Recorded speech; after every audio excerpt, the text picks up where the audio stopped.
Welcome to another episode of Consistently Candid. This time I'm here with Noah. We had an idea, or on Twitter, I said that I was struggling to parse some of the Eliezer Yudkowsky essays, which I'm probably not alone in. And Noah kindly offered to try and explain them to me, which I also thought could be useful for anyone listening who is like interested in AI safety, but maybe like has some trouble really unpacking some of the like denser writing that's been done on it. So yeah, we're gonna try and take a look at list of lethalities, because that seems like one of the most important essays to get your head around if you want to understand core AI risk arguments. But yeah, Noah, do you want to like introduce yourself and just say a little bit about what you're doing at the moment and how you got interested in AI safety? Yeah, so I am not doing all that much at the moment, to be honest. But I finished school kind of like in the last year.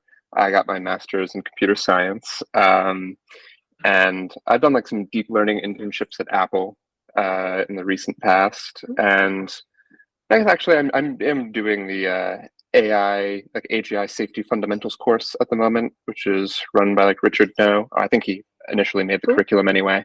Um, but yeah, I guess my initial interest in AI safety, well, I, like many people, read HPMOR, which I'm currently sporting the shirt for as we talk. Nice. Uh, so yeah, I mean, Harry Potter and Methods of Rationality, it's the best book ever. So I read that in like high school and eventually read like Eliezer's core writing of like the sequences, which is also quite good. And then I got very scared. So Mm. like many people, uh, yeah, so when I went to college, I started studying like math, computer science, and wanted to eventually work on all this. So yeah, I mean, I think at the time I thought maybe I'd want to work at Miri, which Eliezer's organization, but they have largely given up hope to some degree. It seems so now I don't Yeah, know so I hear. where I would want to go. But yeah, I'm kind of feeling things out at the moment and trying to figure out where I might want to work in the future. Okay, amazing. Cool. So yeah, we were gonna take a look at list of lethalities. For context, I thought it would be worth so I wrote a Twitter thread like, oh my God, it was like nearly 6 months ago now, and I still have it pinned on my profile because it kind of blew up. And it was basically me talking about being in the really fun epistemic position of like reading all of the AI risk arguments and finding them all like mostly unintelligible and being like, oh my God, who do I listen to? And there is an excellent reply from Eliezer here where he uh, where he sympathizes with me for not being able to understand the arguments. He says, given that you can't master the object level, your meta seems pretty reasonable and your emotions accompanying it. I guess that's all I can say. So he doesn't have a lot of faith in me that I'll ever be able to master them. This is going to be my attempt. Yeah, I So yeah, mean, I've I might be a little bit stereotypical for my community, but I do recommend reading the sequences. I know it's very long, but I think he had a lot of motivating factors in writing that. But one that he said for it was when he tried to like discuss these issues with people, he felt that they got kind of stuck in the conversation very early on like other mm-hmm. points that he felt like were kind of maybe even like unimportant to the ultimate conclusion, but just people get tripped up with basic kind of argument and reasoning in lots of different areas. And so he thought, well, maybe I'll just write something that explains how all of reasoning works. And then once that's done, we can go talk about AI again. Uh, and like that kind of worked. Man, that's so funny. That's such a like that's a long way round to have to go about it. Like, oh, no one understands my arguments, so I will explain all of rationality to them first as a primer, and then maybe they'll be able to understand what I'm talking about. That's very ambitious, but glad that he summoned the energy to do that. Um, Mhm.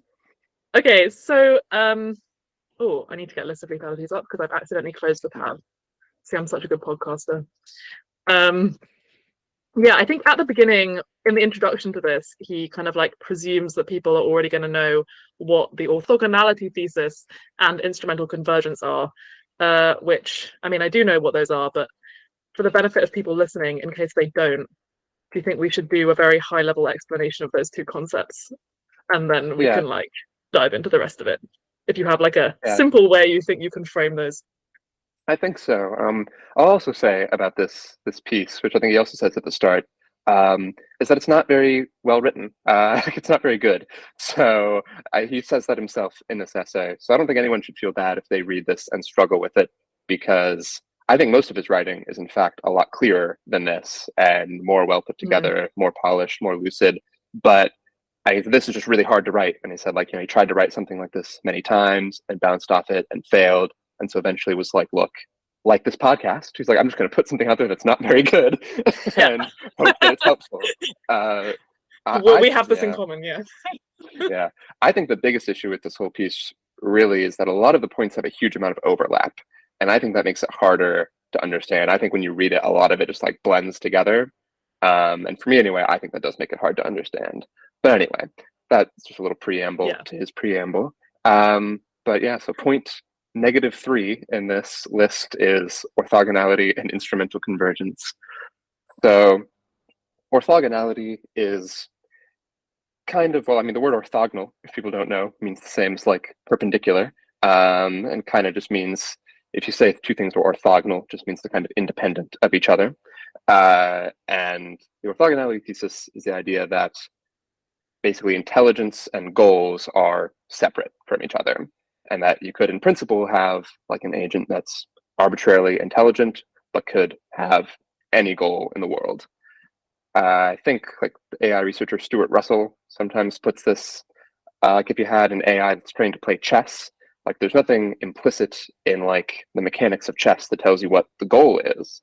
And some people play like anti versions of chess where you might try to get your king checkmated, and just because you taught an AI, it could understand like the rules of chess and the mechanics of chess, and it doesn't necessarily need to know the goal. You could give it the exact opposite goal, try to lose the game, and both of those are like a feasible AI that you could train. Uh, Mhm. Probably this is fairly obvious. In philosophy, sometimes people compare it to the is-ought distinction, that you can know everything about the way the world is, and it doesn't necessarily tell you how the world ought to be. And that's, I think, a similar distinction that he's pointing at. Uh, I guess the reason he bothers to say this at all is because some people get it in their head that, and Eliezer used to be one of them, got it in his head when he was young, that if an AI were sufficiently intelligent, that it would just see for itself what was right. Like if it's smarter than all of us, then it should be able to go look at the world and see, in fact, like the highest moral truths, realize that for itself, and just go do what's like morally right and perfect. And if we disagreed with it, we'd be the ones that are in the wrong, because who would we be to disagree with the AI? So I think the point of this thesis is just to notice that it's completely coherent, that you could create like an intelligent system that just doesn't care at all about what we care about. And that's like a totally conceivable state of affairs. Yeah. So this answers the question that some people have where they say, like, I mean, they might be reacting to like the paperclip maximizer thought experiment, and they'll be like, why would something that intelligent do something so stupid as to destroy the Earth in pursuit of this like stupid arbitrary goal? The orthogonality thesis is an answer to that. That like it is perfectly possible in principle for a very intelligent thing to pursue something that to us looks totally arbitrary. Would you say that's a fair summary of that? Yeah, yeah. And I guess it's just the idea that like a paperclip maximizer who built an AI that all it cared about was paperclips, it's not going to wake up one day and decide to stop caring about paperclips. Because that's like, Yeah. it's a coherent, it's a consistent goal, and it's evaluating all of its current actions on that basis of like, well, would changing myself to care about human beings help me make more paperclips? Well, if not, then why would I make that change? And AIs aren't Mhm. magic. They don't like spontaneously change their code. Everything that it does would be some kind of, deliberate action. So yeah, like things like that just aren't going to happen spontaneously. Okay, that makes sense. And then instrumental convergence. Yeah, so instrumental convergence is the idea that there are like a lot of goals that an AI might want to pursue, or it's a lot of sub goals an AI might want to pursue, regardless of like its final goal, that are just basically useful things to do, regardless of who you are or what it is you want. So these are in general kind of like self-improvement, gaining power, things like that. Self-preservation, this is a big one that some people feel like why we don't have to worry about these AIs having, say, self-preservation, because it's not like an evolved creature. It's like we evolved to have this self-preservation instinct. It's not going to have that, so there's nothing we have to worry about. And yeah, the counter argument is that if the AI realizes, like if it has goals and it realizes it needs to be around to accomplish those goals, then self-preservation is like a natural thing that it would want to have. It's an instrumental goal. It's a means to an end. So I mean, humans, I guess there's a distinction that humans care about their survival for its own sake. The AI probably wouldn't care about that, like wouldn't care about its survival for its own sake, but as a means to an end, it might be perfectly fine to create like a successor agent for itself. Like if it gets turned off, maybe it doesn't care so long as it made another version of itself on some other server somewhere. But that's like an instrumentally convergent thing to do. Like all kinds of agents, or most kinds of agents, converge on these like small set of desirable behaviors. Yeah. So self-preservation or power seeking or all of these things could arise as a consequence of it having any goal, no matter how trivial that goal seems. So I think, is it Stuart Russell has the analogy of like, you ask the AI to go and get you coffee, and then it can't get you coffee if it's dead. So it develops this self-preservation goal as a result of having been given that goal, and in trying to ensure that it will be preserved, it, decides to eradicate everyone that could potentially shut it down, which seems insane because all you asked it to do was go and get coffee, but is the idea that there's no objective you could give it, which would avoid it converging on these particular goals. Yeah, yeah. And I think like, the classic paperclip maximizer thought experiment is sort of getting at both of these things at once, like the orthogonality and the instrumental convergence. And I think sort of the point of these arguments is, at least a point of them, is that an AI need not be like malicious. I think that's a lot of people's like response when they first hear this. It's like, why would an AI hate us or want to kill us? And it's like, well, imagine, if it just cared about something totally innocuous, like paperclips. Like that's all it cared about, and it's just like really, really smart, way smarter than us. Then that's like an extinction event. It's like it doesn't even have to hate us for this to go really, really bad. And all you really need to believe that, I guess, if you believe that AI can really be that smart, you just kind of have to believe in orthogonality and instrumental convergence. Like if you believe those, then there's at least a problem here that we have to solve. Yeah. And you don't even have to put it that way. You can just think about it like the analogy of how we behave with regards to other species, which are much less intelligent than us. Like we don't, I probably accidentally step on a lot of bugs every day, but I don't hate them. Mm-hmm. So like you can see these things like playing out in real life already. Okay, awesome. I think we have defined those pretty well. So let's see. So this list of lethalities has how many items? So let's see how many reasons there are that we're all completely screwed. 43, it looks like. 43 reasons. Yeah, that's good. That's a good number of reasons. Okay. Separated into 3 sections. So yeah, I don't know like which of these points you think are the most kind of like cruxy or the most essential to kind of like spell out. I would guess from section A, number 2 seems pretty important. Number 3 also seems pretty important. This like first critical try thing I've heard a lot. So should we try for 2 and 3 first? Yeah. I think in a way 1 and 2 can kind of be lumped in together as well. Which is, I guess, just about like the potential power of intelligence. I think it's broadly, I think the point of these. I guess that we think we have good reasons to believe that human beings are not at like the peak of intelligence, right? Just from like a hardware point of view, we have very limited memory, very limited speed, and we know that there's like higher bounds possible on that, like orders and orders of magnitude higher bounds on those things, not even like a small difference.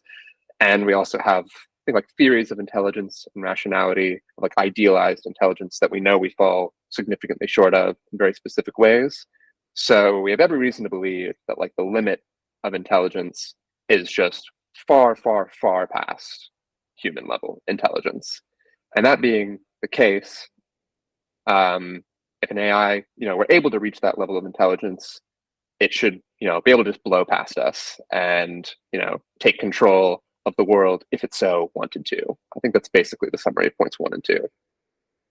Yeah, so that's pretty simple. So that's basically like no ceiling on intelligence that we know of, no reason to think that we are like at the peak of what can be achieved.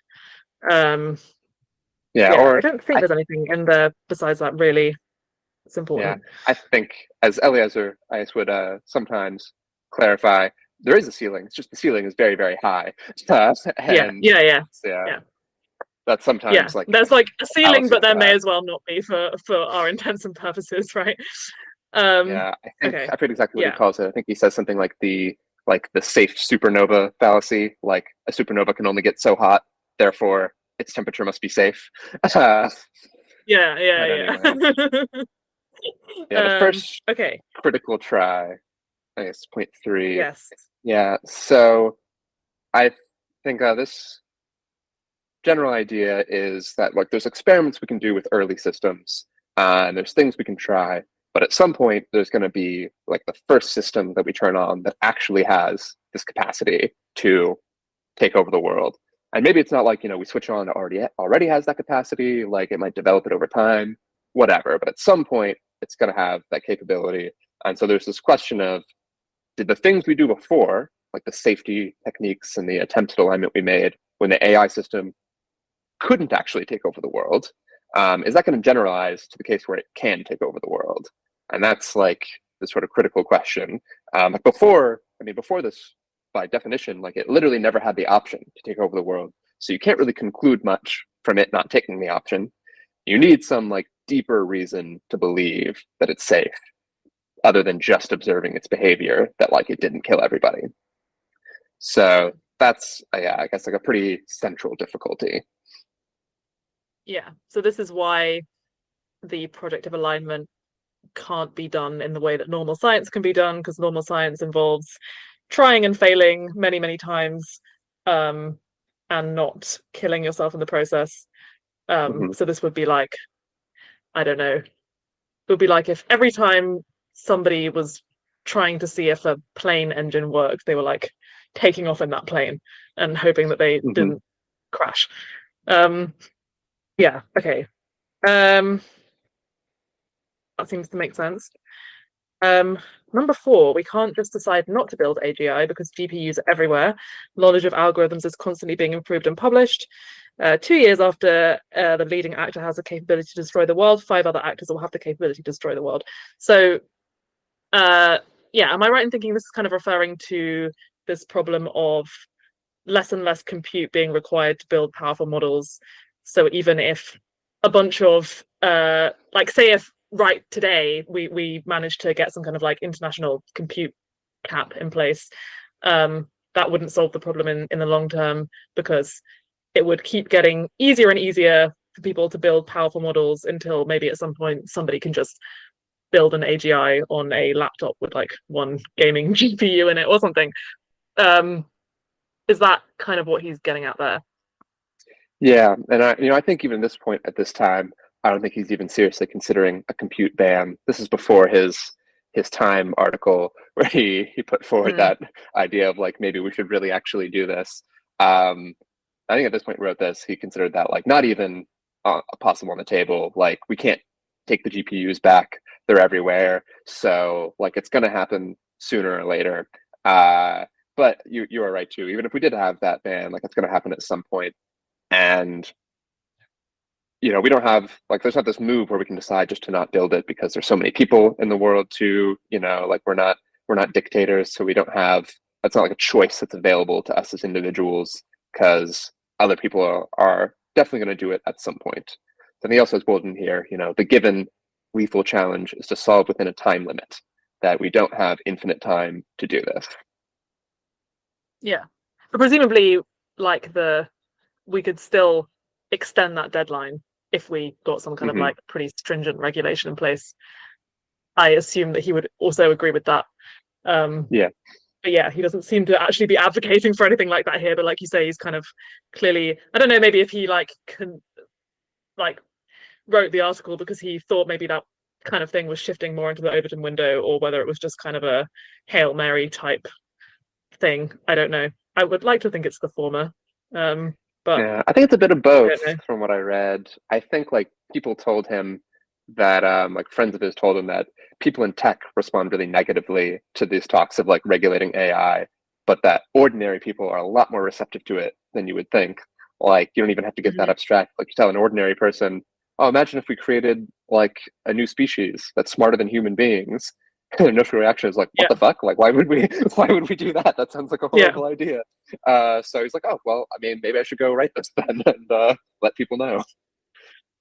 yeah. I had this conversation with Holly Elmore on the last episode that I did, and she was just kind of saying how even she was like suddenly had this realization where she was like, why did I take it for granted that like solving alignment before someone created super intelligence was like the solution here? Like, why did we all just kind of like abandon the idea of doing the pause or doing the moratorium when most people outside of our bubble would think that that was the obvious thing to do?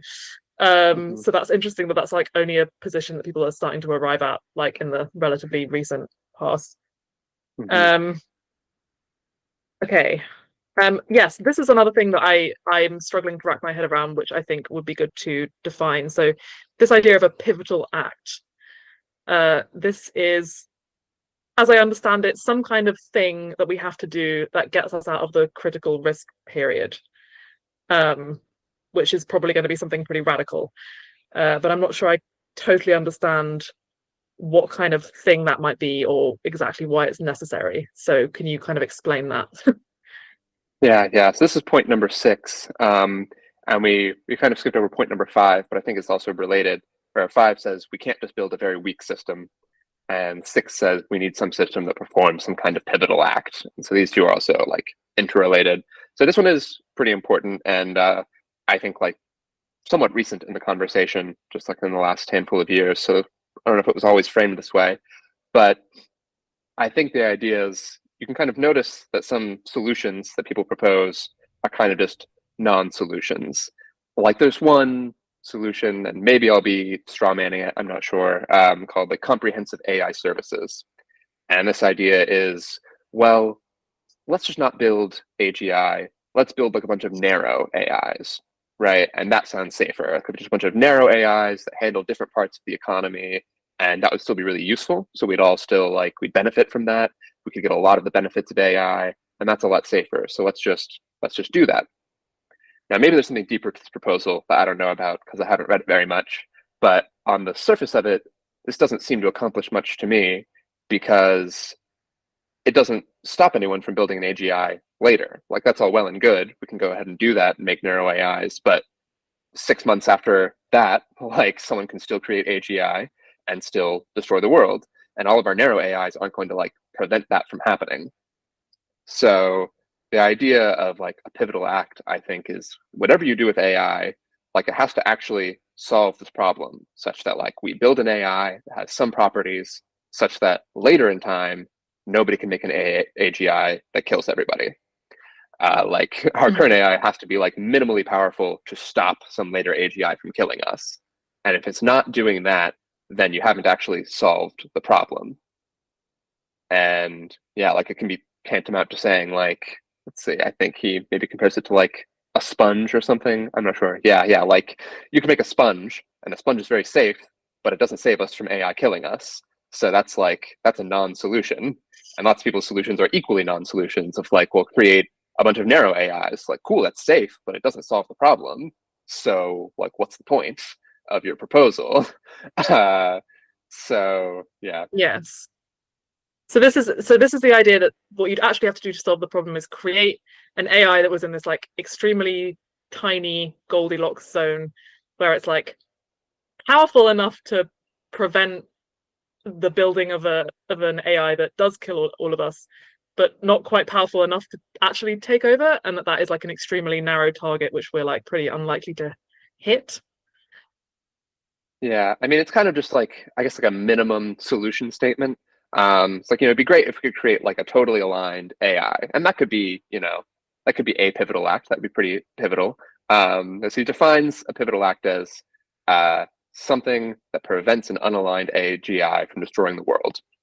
So, Yeah. if we created a full-fledged, aligned, super intelligent AGI, that would be great, and we'd all be fine.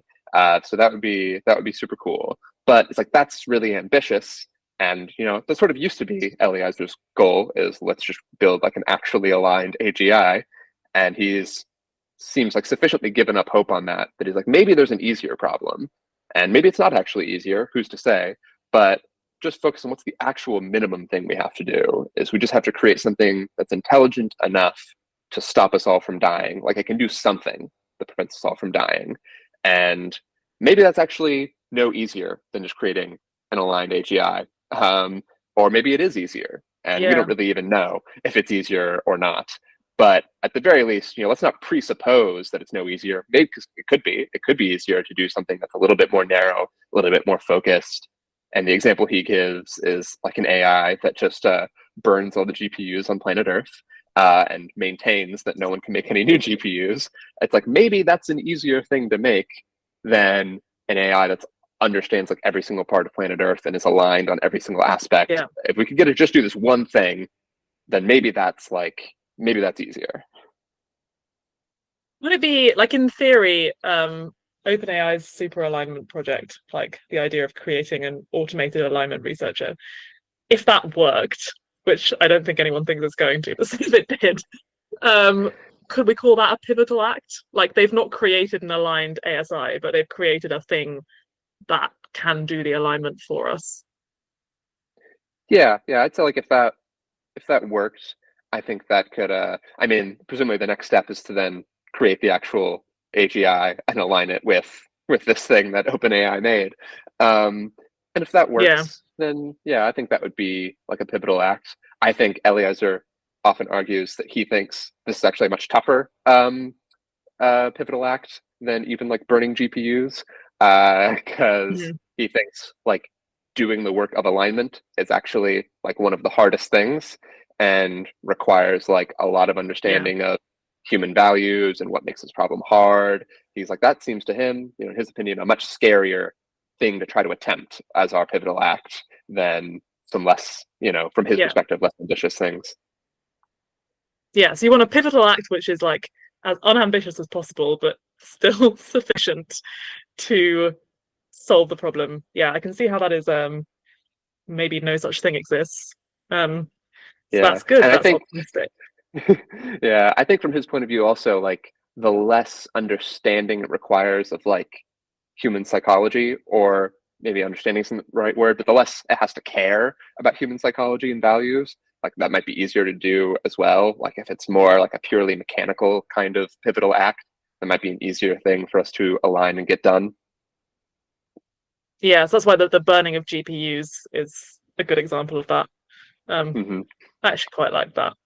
I don't know why no one Yeah, seriously suggested it. yeah. I Like mean, sounds like a he meme, but I'm says actually like that sounds like it's gonna work. it is kind of funny. He says in this essay too that that's not his real pivotal act that he would support. Um, so I think he does have some minimum pivotal act that he thinks is probably best, but he has not shared publicly what it is because he doesn't want It's an someone to info be like, hazard. "Wow, that's what you think? That's Yeah. crazy." So he can be like, "No." He said like, I don't support burning all GPUs. I support something else instead that's also crazy, but I'm not going to tell you what it is. I just think that'd be hilarious. Like someone's sitting there like playing Baldur's Gate or whatever, and suddenly their like laptop just spontaneously combusts because they're like some AI is like that would just be great. I would love that. Um, Mhm. okay. Um, yeah, so number seven seems like we've kind of already covered that because it's just talking about how this pivotal act achieving AI does not exist and seems like it would be very hard to create. Well, I guess it's Um, specifically that what doesn't exist is like an AI that's weak, like a weak AI that can yeah, perform some pivotal act. Like if it can perform a pivotal act, it has to be in some sense more intelligent than human beings, because otherwise, like we could just go out and do the pivotal act. Like if it was something that was available to us, we could just do it. So it must be yeah, something that has greater capacity than us and is therefore like inherently dangerous. So there's no like safe AI that we don't have to bother aligning that can perform a pivotal act. Like no such thing exists. Okay, that makes sense. So number 8 is the best and easiest found by optimization algorithms for solving problems we want AI to solve readily generalize the problems we'd rather the AI not solve. You can't build a system that only has the capability to drive red cars and not blue cars because all red car driving algorithms generalize to the capability to drive blue cars. So I suppose this is pointing to the sort of correlation between usefulness and generality, I suppose, in that anything that actually does stuff that we want it to do is going to start generalizing outside of that narrow range of things that we asked for.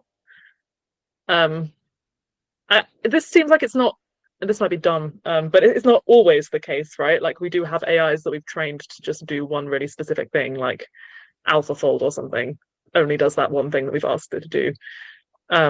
So I assume, yeah, what exactly do you think he's trying to say here? Yeah, I feel like this argument is possibly a little bit out of place in this section. So I'm not sure how it's connecting to the points around it, but I guess in terms of like AlphaFold, of course, I think maybe like a better analogy there would be like if you wanted it to only say synthesize like safe proteins, like you didn't want it to be able to like synthesize proteins that cause diseases or something. If you're like, yeah, only know how to do proteins that like help people, and don't know how to do proteins that are dangerous, that would probably be like a really unnatural thing to want AlphaFold to do. And if you train it really, really well on all of these like normal proteins, it's probably going to generalize to like proteins that cause diseases in the body in some way too. So I think okay, so that's just pointing at this like dual use thing. Like the better it gets at doing things that we want it to do, the better it also gets at doing things that we definitely don't want it to do. Okay, maybe that's like a simpler. He's making a simpler argument there than I was like overcomplicating that in my head. Okay, cool. I think we can skip 9. It's pretty similar to ones we've already said. Yeah, that seems similar. Okay, I feel like in section B it starts to get way more confusing. This is the point at which I'm like, I'm out. Maybe we could try to be ambitious here. I'm not even sure that I understand this well enough to decide which one of these I want to know more about. All right. I mean, we can just try going in order and see how it goes then. let's give it a go. Yeah, so number 10, you can't train alignment by running lethally dangerous cognitions, observing whether the outputs kill or deceive or corrupt the operators, assigning a loss, and doing supervised learning. So this is kind of the same as the first critical try thing, right? Like you can't do the thing and observe whether or not it's killed you because you are dead. Yeah. I'd say it's sort of similar. I think, this section is more about how machine learning works. So I have split up into subsections within section B as well. Section B1 is the distributional leap. So I guess this idea is like machine learning systems, we have this term like a distributional shift, which is you have some kind of training environment, and then at some point you shift it to like the test environment where you're actually running the AI system outside of training. And there's usually, in practice, there's some kind of shift from your training data to your test data that can cause issues or some sort of disparity. And like I think his overall argument here is that to use anything like modern machine learning for alignment, we'd have to train this AI aligned within some training environment and hope that that generalizes when we shift it to the test environment, and that there are a lot of things about that shift that scare him. And it is related to the critical try, as you say. So one there, I guess, is that all these alignment techniques we're presumably using, we're aligning the system when it's not yet super intelligent. So that's its training environment. Its training environment is the AI not being super intelligent, and the test environment is at some point it is super intelligent, and you have to hope that your techniques generalize from like one domain to the other. And that's like a pretty big distributional shift to like expect modern machine learning techniques to generalize across. Yeah, okay, that makes sense. Yeah, Is this I mean, I guess also, uh, I could, oh, sorry, carry on. yeah, sorry. I guess like strictly speaking, I think in machine learning, you kind of have to assume that like the distribution of data in a test environment is ideally like identical to the distribution that you were trained on. Like if those probability distributions are identical, then you should generalize. And then if it's a different distribution, then you might you can hope for the best, but you don't necessarily know what's going to happen. And yeah, I think he's just pointing out that the shift from like a subhuman intelligence to superhuman intelligence is like such a big shift that it's sort of silly to assume that your alignment techniques are going to generalize across that. Yeah, that makes sense. Um, okay. Right, number 11. If cognitive machinery doesn't generalize far out of the distribution where you did tons of training, it can't solve problems in the order of build nanotechnology, where it would be too expensive to run a million training runs of failing to build nanotechnology. Yeah. Uh, So this yeah, this one I think also the bolded parts of these points might be yeah, maybe we should the focus on most those. important things to look at. Yeah, I guess the bolded here says there's no known case where you can entrain a safe level of ability on a safe environment where you can cheaply do millions of runs and deploy that capability to save the world. I guess this idea here is that if we're going to train an AI that is actually like, say, powerful enough to perform a pivotal act or be an AGI or do the things we want it to do, its capabilities are going to have to generalize beyond its training environment. Yeah, Because like if we wanted to be able to do something on the level of like build nanotechnology, which is probably something we'd want like a super intelligent AI to be able to do, we're not going to be able to put it in a training environment where we have it try to build like little nano machines millions and millions of times that we then report as good or bad. Like it's going to have to learn some structure of the world in a better way than that to then generalize. Um, yeah, so I guess that's just this pointing out that we're not going to have this like deep control over exactly what its capabilities are and what it's learned if we're going to want it to be powerful. That's going to have to come from like generalization. yeah. So it kind of almost in order to accrue the power that we want it to have, it kind of has to like interact with the real world in a way that's going to be pretty hazardous for us, right? Like we can't, yeah, it's not actually going to it's not going to gain the levels of capability or intelligence that we want in a like purely like prototypical like environment. Okay, I think I understand that. Yeah, I guess I should Um, say too. Yeah, I think the thing he's trying to point out here too is that like there's kind of like a necessary big shift. So that's what he's scared about. I guess this is related to some arguments I think you'll make in this section, but maybe it's good to just mention now, which is a worry that like capabilities generalize more easily than alignment. And yeah, so that's like his worry here is you're going to have some big shift from the training environment to the test environment because we're not going to be able to train it on like all these specific things like building nanotechnology. We're not going to be able to train that explicitly. So it's going to have to generalize in a very significant way. It's going to have to be able to do things that it's never seen in its training environment to be like actually like a super intelligence.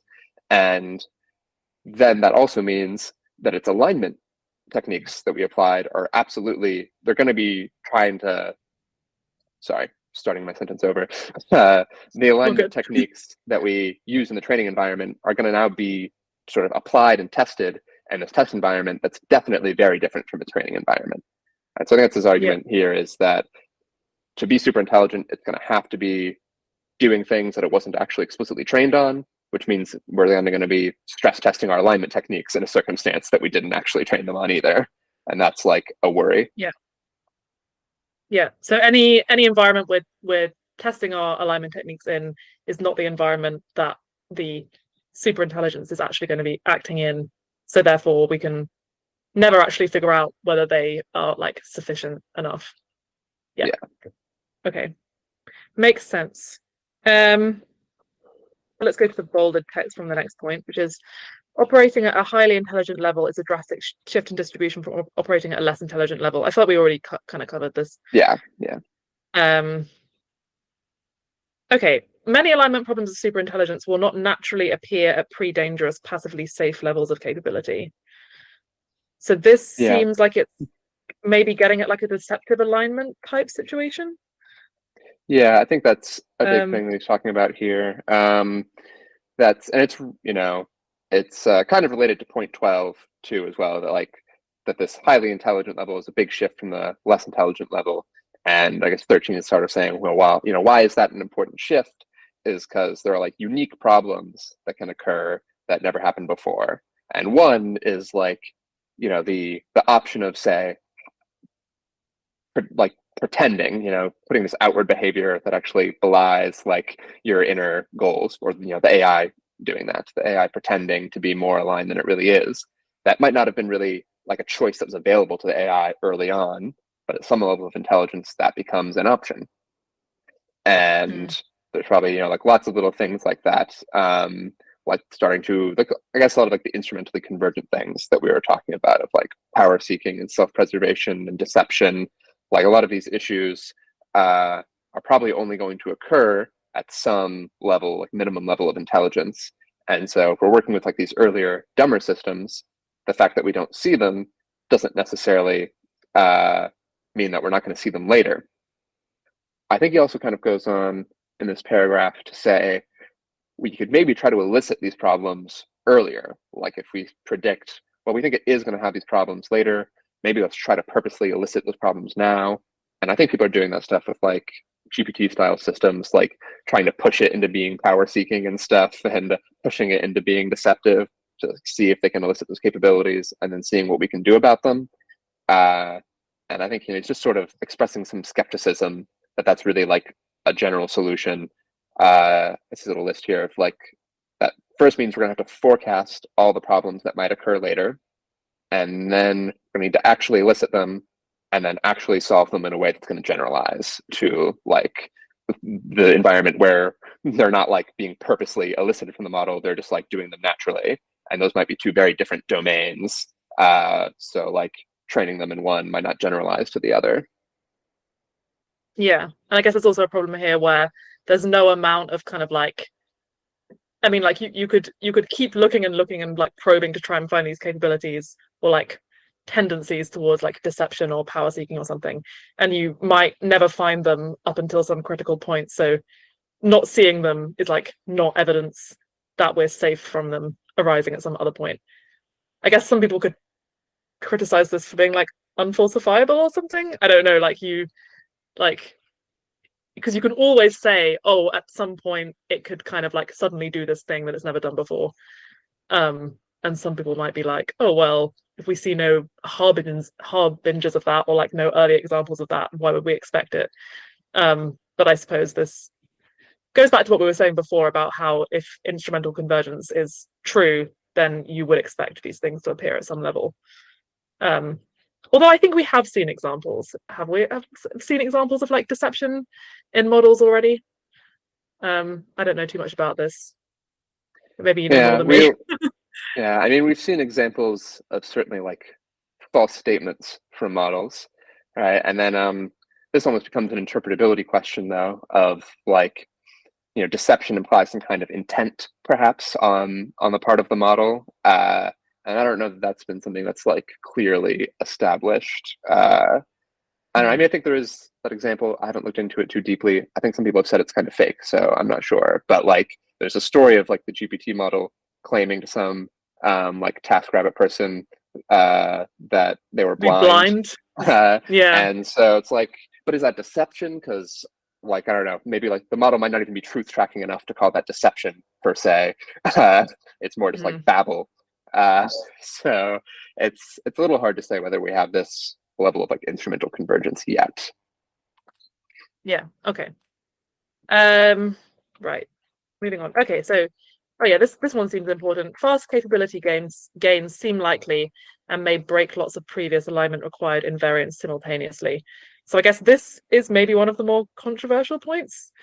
Mm-hmm. Because my understanding that is that the slow takeoff versus fast takeoff thing is still quite like a live debate. Um, and I'm not sure I completely understand why Eliezer believes that the fast takeoff is necessarily more likely than the slow one. Not that the slow one is necessarily going to be sufficient to solve the problem. Um, but yeah, do you have any takes on that? Yeah, I mean, I think his argument for it being fast is often from like evolutionary history, and so people quibble a lot about how valid this analogy is. But I'd say I think I broadly agree with him, and it seems to me like if you look at the time difference between um like our last common ancestor with like chimpanzees, like going from there to humans, it doesn't look like we'd hit this level of like diminishing returns. There wasn't just like billions of years of evolution from one to the next, where it was like really, really hard to eke out the next gain of intelligence.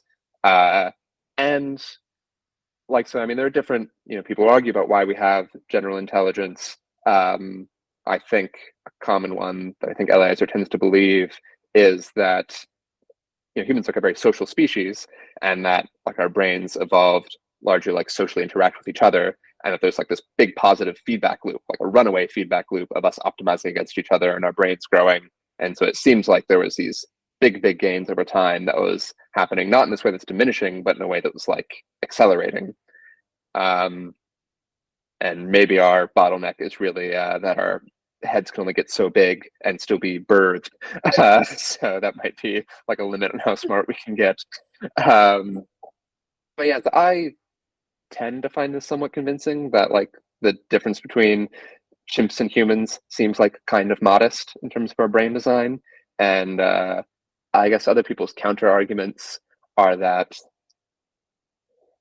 brains and evolution weren't actually being like optimized for general intelligence. They were being optimized for like survival, and that maybe if we are optimizing, AIs for general intelligence, we might see like a more smooth increase with less like discontinuities. Uh, Yeah. so yeah, that's thing people argue. I don't know, man. It's all pretty complicated. I still just, yeah, I guess I still just find it sort of surprising, or would find it pretty surprising if we were going to hit some like really hard diminishing returns. I guess in general, though, it seems like AI development is like speeding up quite a bit. Like things are going faster and faster, and even if it's smooth, smooth doesn't mean slow. And I think like Paul Christiano, is another big like person in this space who tends to be kind of on the opposite side of many of these issues with Eliezer, although he's still like, he's an alignment researcher still, but he's usually like in like the slow takeoff camp.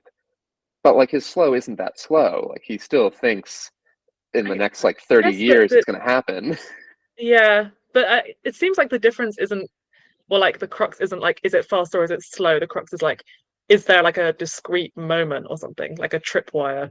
And once you get over that, you get into this like recursive self-improvement feedback loop. So that seems like more important than like the actual timeline that this happens in. Because you could be like, oh, we're in a slow takeoff world where we're like gradually gonna progress towards AGI and be there in 5 years. Or we could be in a world where like things are gonna seem kind of like they are today for the next 10 years, but then there's gonna be a moment in 10 years where the tripwire is gonna get hit. And like, yes, like the first one is less time, but still seems like maybe easier to solve for than the one where we have longer, but then we get the fast takeoff, if that makes any sense. So maybe that's more the disagreement than how long it takes. I don't know. Yeah, I mean, I'd say in this point, like certainly he's made these arguments in the past of like recursive self-improvement that I think are plausible. I don't know if in this point he's necessarily hanging too much on that. Like just saying that, it's probably going to be fast. And if it's fast, if it's Mm-hmm. sufficiently fast, then a lot of alignment things could break at once. And that's kind of like the worry that Yeah. he's saying here. Even if it's not discontinuous, there could still be like a lot of problems and things to be going pretty crazy. And that's it's still pretty worrisome. And I think he's making an argument here too that humans kind of broke from our alignment with evolution kind of suddenly. Like we were developing for a while, and we were for like a long time. It seemed like we were basically doing what evolution would have wanted us to do, even as we were like inventing farming and agriculture and industrial revolution. And like suddenly, once we had the option to like create birth control, pretty late in the game, like we took that option very quickly. And so there was kind of like a sudden shift from evolution's perspective, of like it seemed like a long time things were going all right, and then once we got sufficiently smart, a lot of stuff kind of broke at the I same don't, time. that seems wrong to me. I don't know. It's like, it's not like before we invented birth control, we were just like optimizing for survival constantly. Or we're still doing things like, presumably there were still people who were like choosing not to have children for whatever reason, or like being celibate, or people were spending time making art instead of just like trying to have as many babies as possible. I don't know. Like, it's not like that doesn't seem like, it seems like we always maybe would have had the tendency to say, like, had something like birth control been available to us many years earlier, we would have taken that option. It's just that we didn't. What am I trying to say here?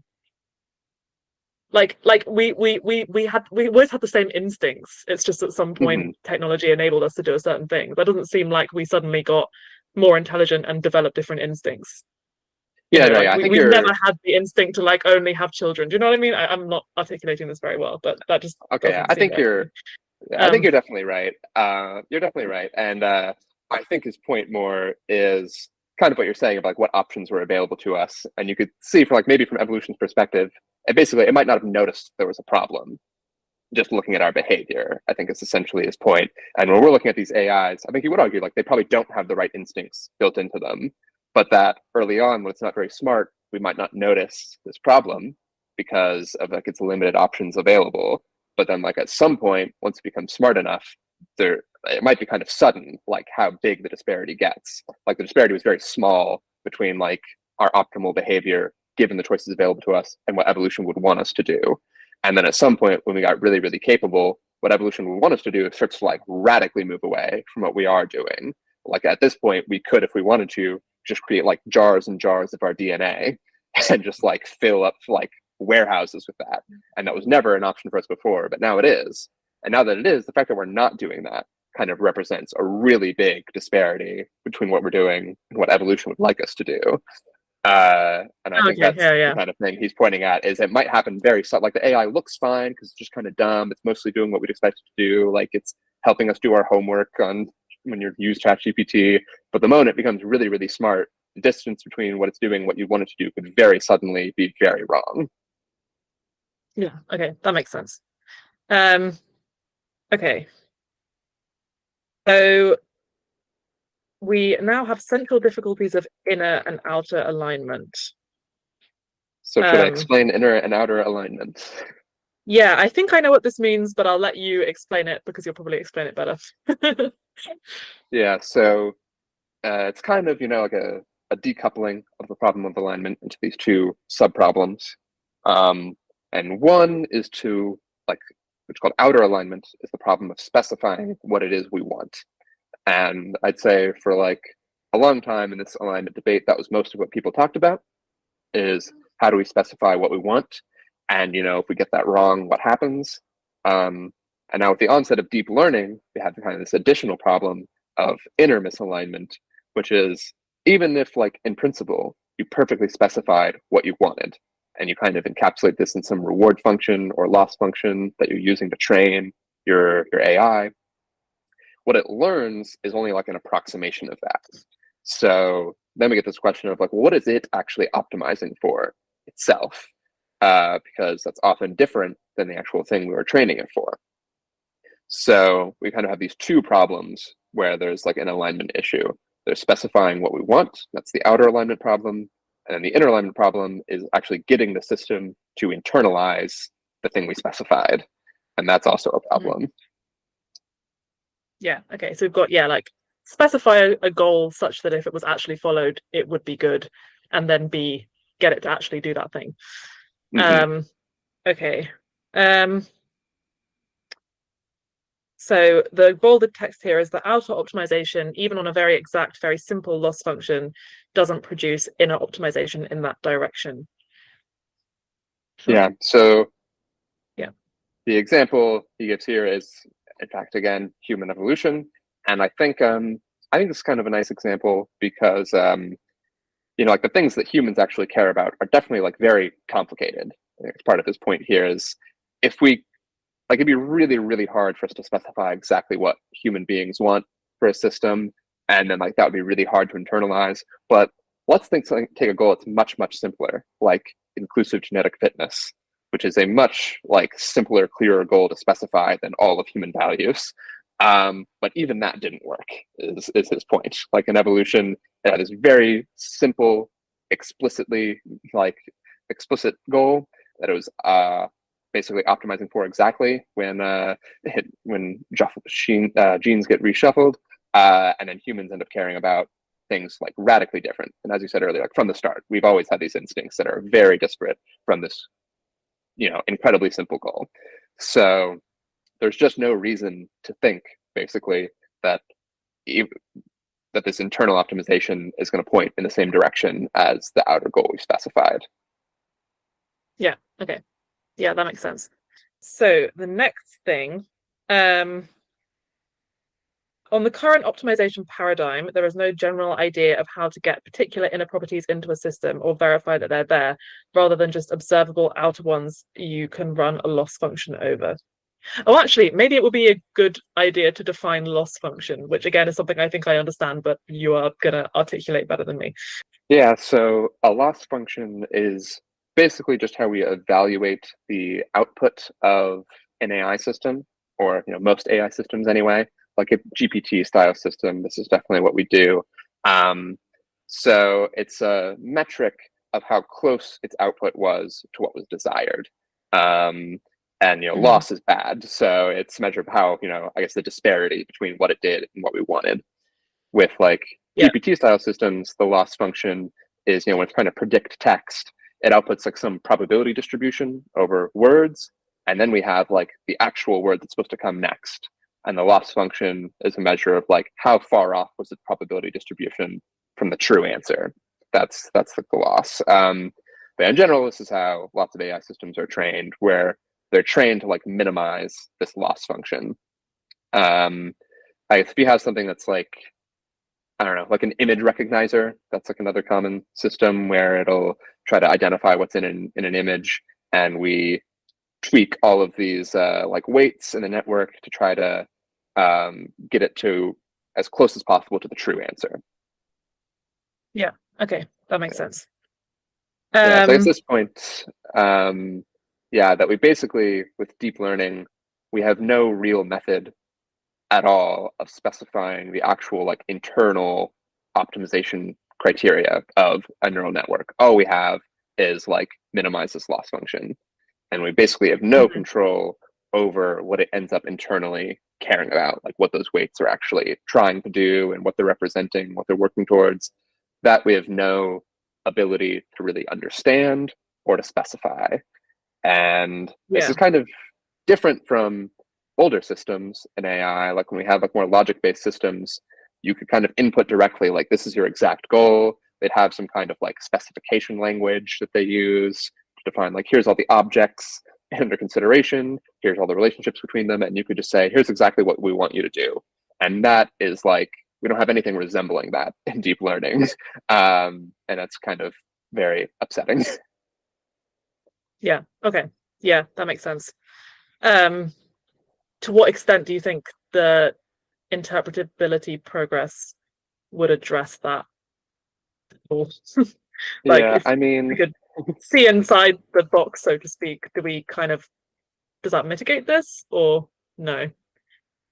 I think there's so actually I have met Eliezer Yudkowsky, and I asked him a Oh, question cool. about interpretability and whether or not it made him any more optimistic. And his main critique was, well, what do you do when you interpret it and what it tells you is the AI wants to kill you? Like, what's step two? And I think that's a fair criticism. And he's like, I can tell you already it wants to kill you. I promise you it does. So, like, why even bother with the interpretability? Uh, but God, yeah, that so guy.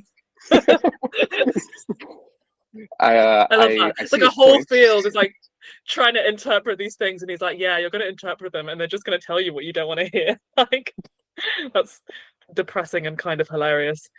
So yeah, I Um, see his mm, theory. I do think, more optimistically, I think there has been some ability, like very early work on like I think some of these like language systems, they were able to like readjust these weights and get it to believe different things, like getting them to believe that like Paris is in Italy or something like this. I forget exactly what they did, but they like make it believe that some city is in some other country.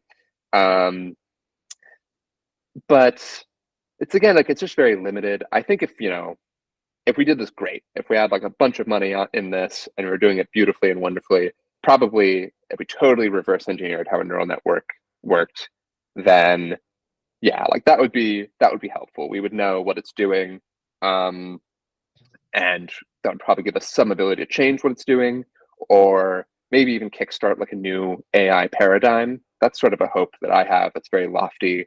But like if you could totally reverse engineer how a neural network is doing what it's doing, maybe you can then like hand code that and be like, all right, we understand those algorithms. Let's go write that from scratch in a way that we can actually control. I think that would be, I mean, that's very ambitious. So I don't know how realistic that I is, was gonna say but that sounds hard, but but it would be cool. is anyone There is, trying? well, very limited. There is this work in like circuits and interpretability. I mean, this is also it's very baby work, but they analyzed like these curve detectors in like visual neural networks. So they found like and kind of map out like here's the exact weights that recognize curves, and they found out like how it's doing it, all the weights and how they all line up, and then they're like, well, let's do this from scratch now. But doing it from scratch really just meant they made their own neural network and they hand set all the weight values to be like a curve detector, Mhm. and that worked, which is cool. But it's Okay. just yeah, it's ultimately it's far below like what we want. Um, and I think that's the worry. Eliezer has also sort of made a joke that you can compare like where interpretability is at to like the history of AI. Like for example, that moving a city to a different country example. It's like, yeah, I mean, you could do that with AI like 50 years ago. You could have an AI that had like a knowledge base and you could just tell it that Paris is in Italy, and you can just set that as a fact in its knowledge base. It's like so like our interpretability is falling like 50 years behind our capabilities, and Mhm. that's like a gap you need to close. Of we Yeah, need to be able to seems bad. control, yeah, like its capabilities that are much more advanced than that. Yeah. Okay. Oh man, I'm starting to feel kind of gloomy here, but let's see. Well, there's nothing in here that's gonna make me feel better. Um, okay, so human operators are fallible, breakable, and manipulable. Human raters make systematic errors, regular, compactly describable, predictable errors. To faithfully learn a function from human feedback is to learn an unfaithful description of human preferences.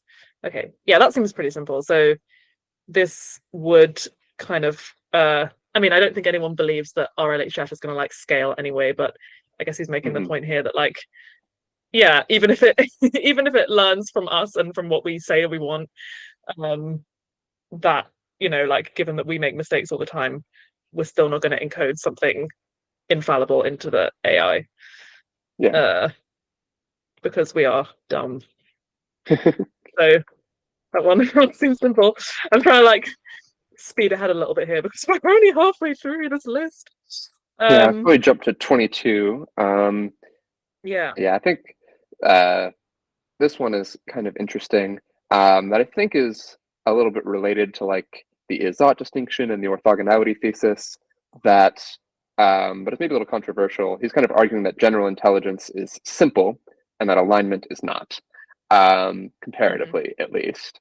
And I guess like there's kind of like a simple core to intelligence, and that if you're going around being stupid, then reality is going to like hit you on the head and give you some like if you make some prediction and it's wrong, you're going to see that disparity, you're going to learn. And so if an AI Happens to is me all the time.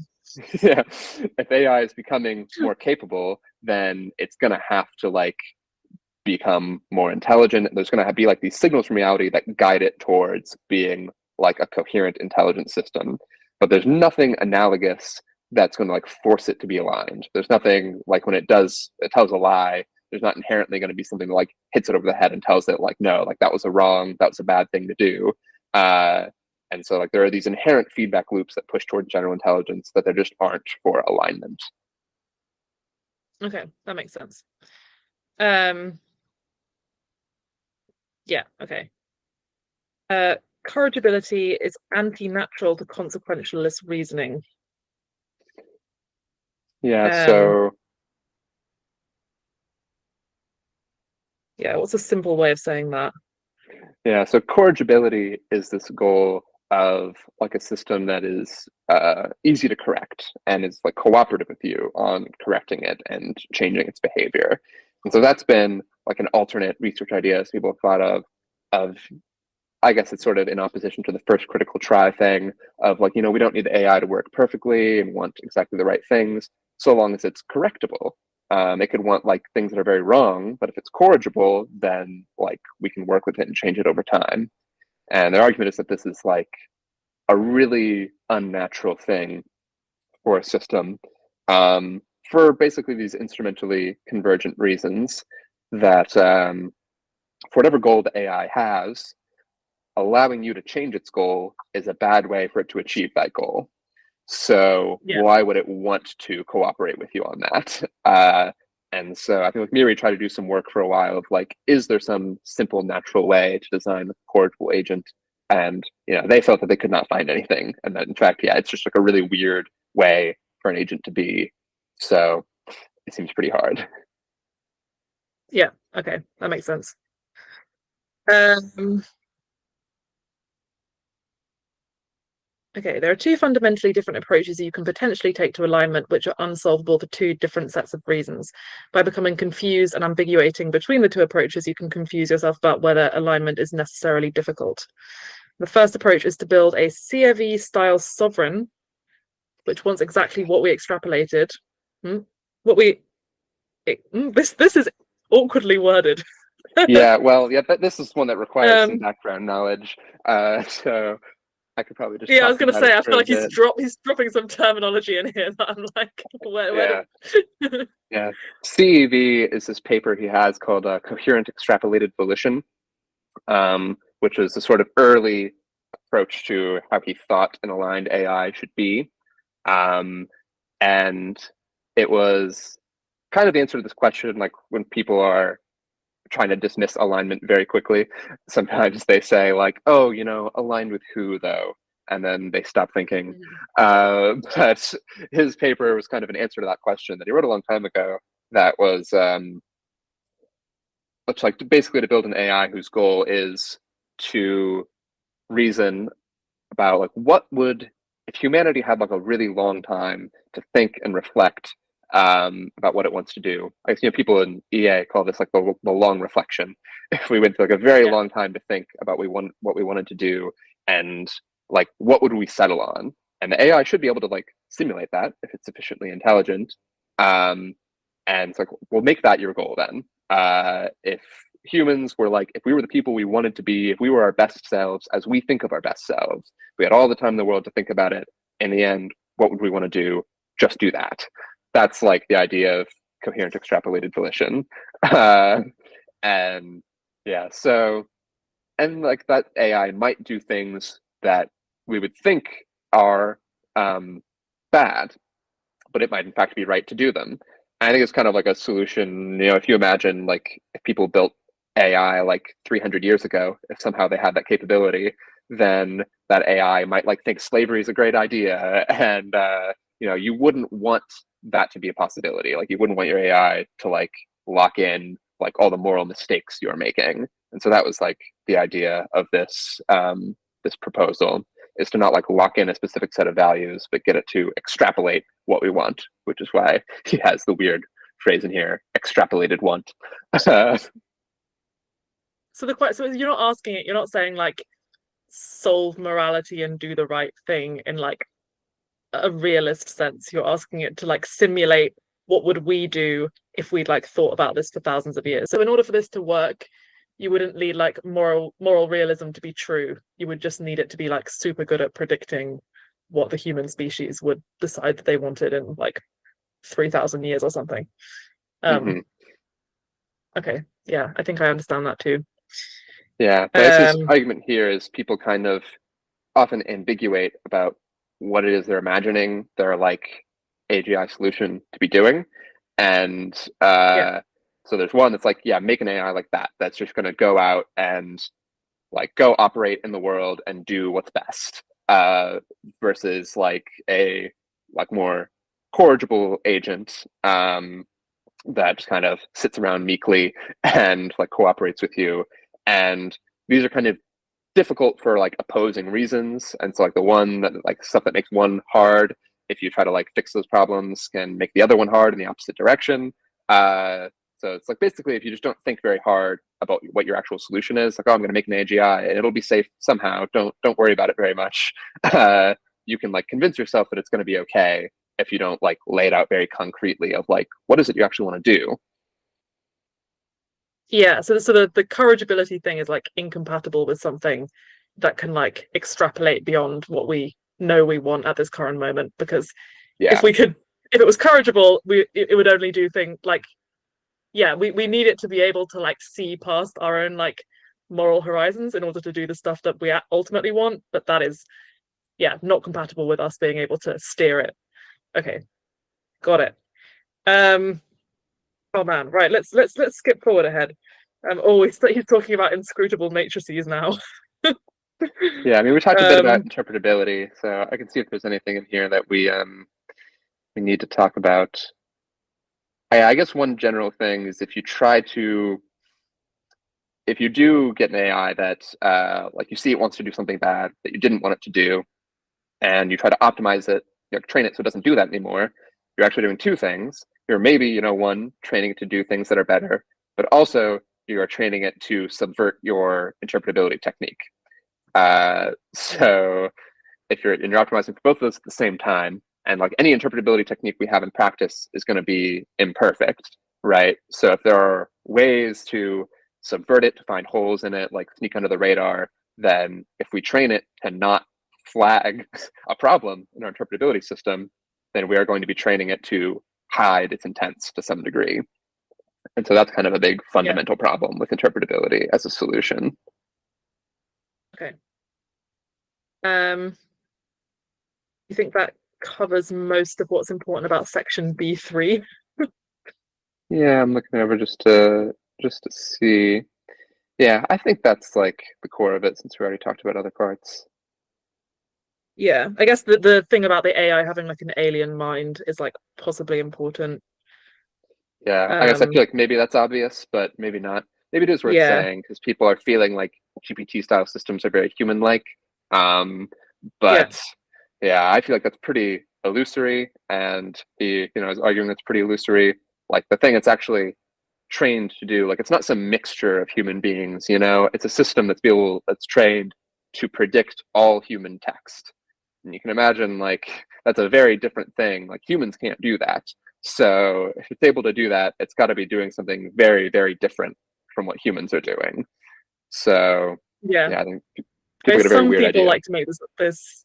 Some people might like to make this argument, which I think is like kind of obviously stupid, but people like to make it anyway, which is like, oh, X-risk arguments are actually about projecting human like qualities onto AI, like talking about it having wants and survival instincts and like it's going to kill all of us.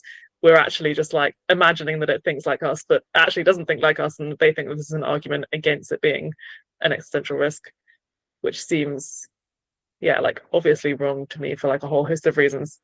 But yeah, I definitely think that it has a alien mind which is different to ours in all kinds of like inscrutable ways. Definitely isn't reassuring. um, yes. Okay. Section B4 is miscellaneous unworkable schemes.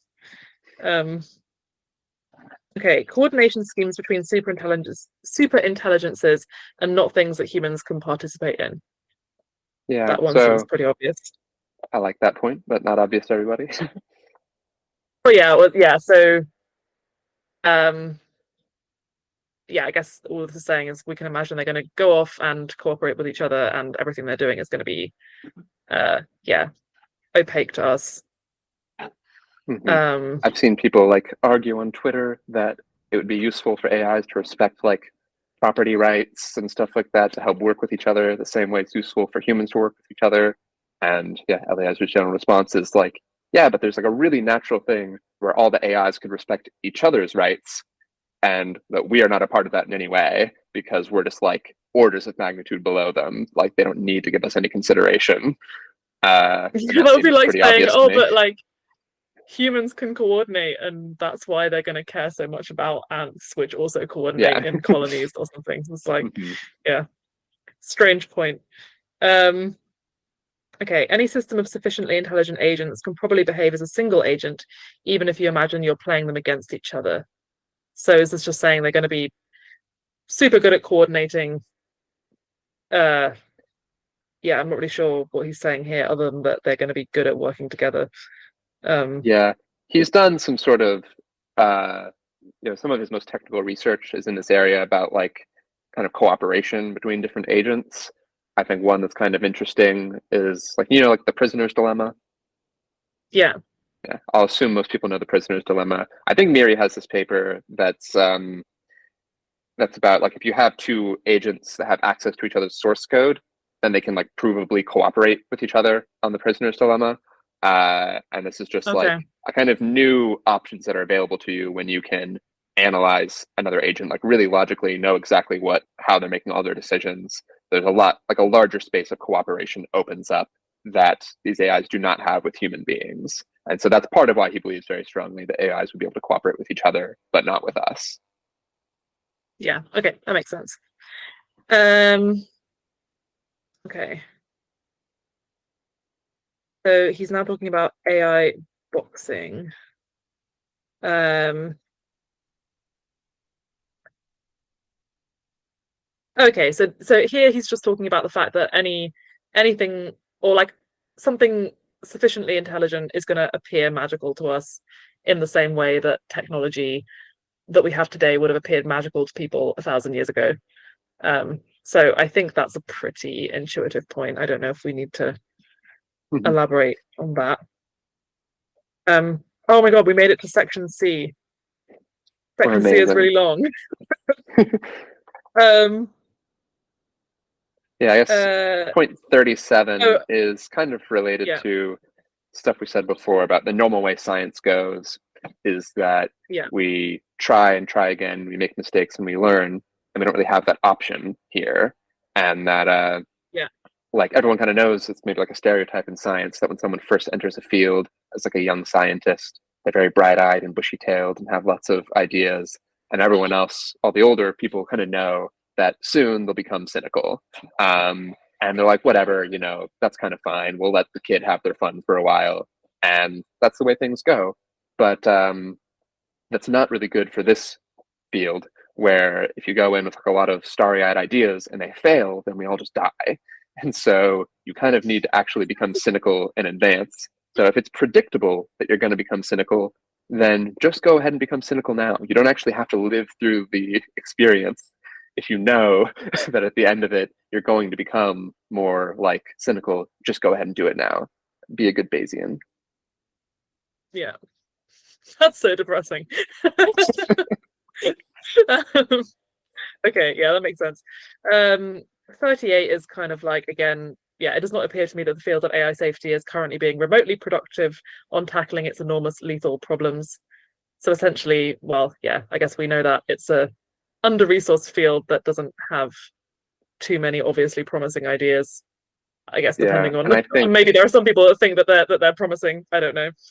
yeah, I think he feels so much of this work is just not really tackling like the fundamental issues, which I think seems pretty true. Like a lot of it's just like this surface level tweaking and fine tuning of models, like RLHF, and we're making like very little progress comparatively on like how to actually point an AI system at anything. Like we have essentially no capability at deciding what goals an AI is going to internalize. Um, and almost no research that's going on in AI safety is addressing that problem. I'd say interpretability, I think, is at least in the right ballpark. I think he is supportive of that research, but probably still not much of it is happening as we would like. Yeah, I guess you could even say that like safety progress that is like appears superficially good but is like insufficient to solve the core problem is like almost bad. Like it would be better if we weren't making any progress at all than if we're making progress that like makes it appear as if our models are getting more aligned and like is giving us this false sense of security Like if Yeah, RLHF is like really good and it can make like GPT-4 say things which appear like super, yeah, like aligned with us, that seems worse than if that didn't work at all and we were just getting models that were producing all of this like crazy, insane, scary stuff that might kind of make us less comfortable in proceeding. yeah. Um, There's this book I read from Hubert Dreyfus, who's like this old critic of AI. Like he was kind of arguing like AI was never going to happen, but he had this sort of fallacy that he pointed out that I thought was kind of funny. I forget exactly what he called it, but it's something like the partial step fallacy that like AI researchers for a long time are saying like, sure, you know, this technique right now it looks very limited, like this logical AI is only doing small toy problems, but it's a step towards like a general AI that can really do everything. And he was always like, you know, you don't know that. You don't know that it's a step towards like, and in fact, as it turns mhm. out, it didn't scale, it didn't generalize, and like you were all full of crap. This was not a partial step towards anything. And that's, I think you Yeah, could maybe worry the same thing here of like we have these alignment techniques that are working on toy problems and dumb AIs, and like, and people are like, oh, but it's like a partial step towards something. Like, but is it? Like, how do you know that? We don't know that. It could be completely yeah, useless. yeah. Like something working on something that's less smart than us is like not really evidence that it's like going or is even a step towards something that will work on something that's Yeah, much smarter like than us. yeah, it's quite Um, possible that this work has literally zero relevance, which is yeah, depressing. that is depressing. Um, okay. Geniuses with with nice legible accomplishments in fields with tight feedback loops where it's easy to determine which results are good or bad right away, and so validate that this person is a genius are A, people who might not be able to do equally great work. I regret that I started this sentence. So this Let's thing keeps abandon happening this. where I start reading a sentence and then I'm like, my God, where does it end? Um, Yeah, yeah. Just I guess the bold part, okay, I so guess, he's is word just here is it's hard to get people to really work on this problem, even if you're like a genius. This just isn't the kind of area that yeah, has really clear, it's not clear how you make progress. So even if you're really yeah, smart, yeah, there's just most of the research is not going to show like a legible product at the end of it. yeah. Okay, that makes sense. Number That's 41. Reading this document cannot make somebody a core alignment researcher. Oh yeah. no. My argument here is yeah, if you need to be someone who can like produce this document, and I think some people are critical of Yeah, this section because he says like, well, nobody wrote it, so it's still me writing it, so I'm still like, the only one who has the ball. Is kind of what he argues here. I think there are some other people who I think do argue well that like other people could have written this. Maybe not that many people, but I think there are people who could have done it. Um, but to his larger point, I do sort of see his point that it seems weird that he's still kind of the number one guy ringing the alarm bells on this, and I think that concerns him. He's like, "Who am I?" You know, mm, it's like I'm not like some established person. I'm not like the world's most brilliant researcher, and if I'm like the number one person leading this charge, then we're definitely all fucked. I think is part of what he's arguing there. yeah. I mean, I guess any one person, like, no matter, even if they were the smartest person in the world, you don't want there to be only one person that's like noticing this and taking it seriously. Not that that's the case. Obviously, there are plenty more Mhm. people than him. Um, but yeah. Uh, there is no plan. Oh, and this is like a lovely bit where he starts referring to himself in third person. I love that. Yeah, Um, I I mean, agree. classic. There is no plan. That seems true. Yeah, Um, and I guess 43 is the final point, which is just that this is not what surviving worlds look like, which is related to there being no plan and him being left with the ball.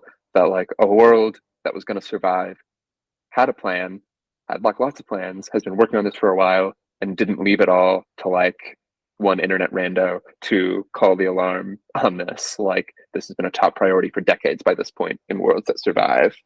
Um, which I also yeah, sort of see his point. yeah, I see it too. Yeah, Um, okay, cool. Yeah, we kind of made it all the way through. I think we covered like most of the important points there.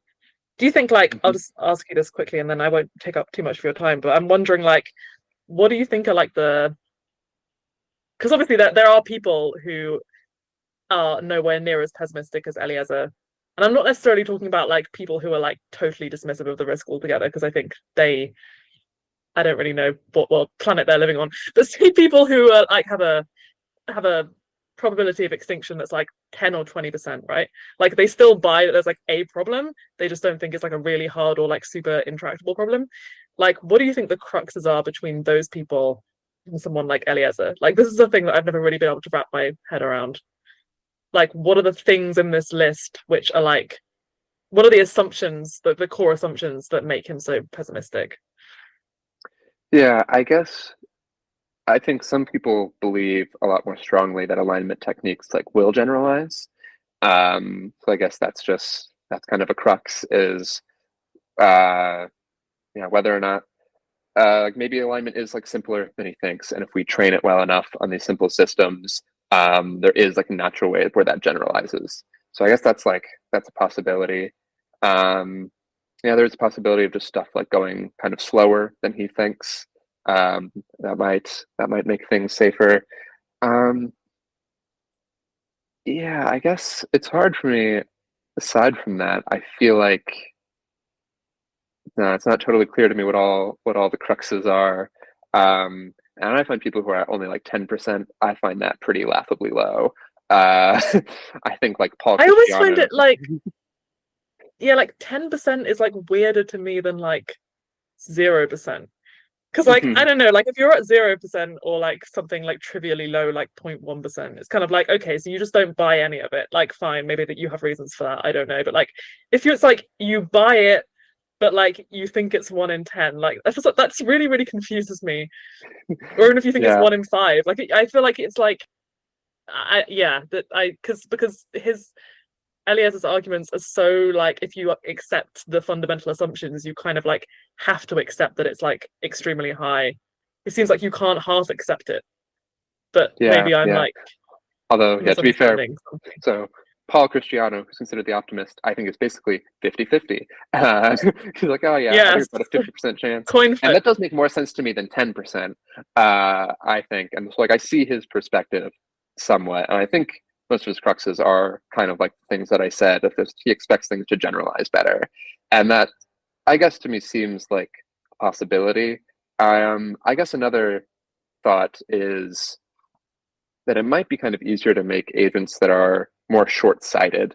I guess the term people often use is myopic, um, which Mm. is to make agents that don't really have these long-term, or maybe you shouldn't even call them agents, I guess, but to make systems that don't really have this long-term planning.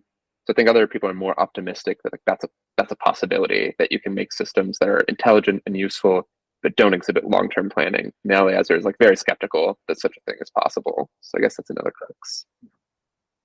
Okay, yeah, that makes sense. Okay, cool. This has been like really helpful. I feel like I understand things better now. And yeah, I'm like, maybe we should do this again in the future if there's like some other thing that I like don't understand. You're very good at explaining things. So thank you. Oh, thank you. Yeah, sounds good. Oh yeah. Do you want to tell people probably already know where to find you, but do you want to tell people where to find you online? Sure. I am at Noah Topper on Twitter because I don't have creative internet handles. Um, I have a Substack called Naive Bays. I have not written very much because I have not been in very good health, but I hope to write more in the future. Awesome. Yeah. So everyone go follow Noah on Twitter and check out his Substack. And yeah, cool. Thank you. All right. Catch you later.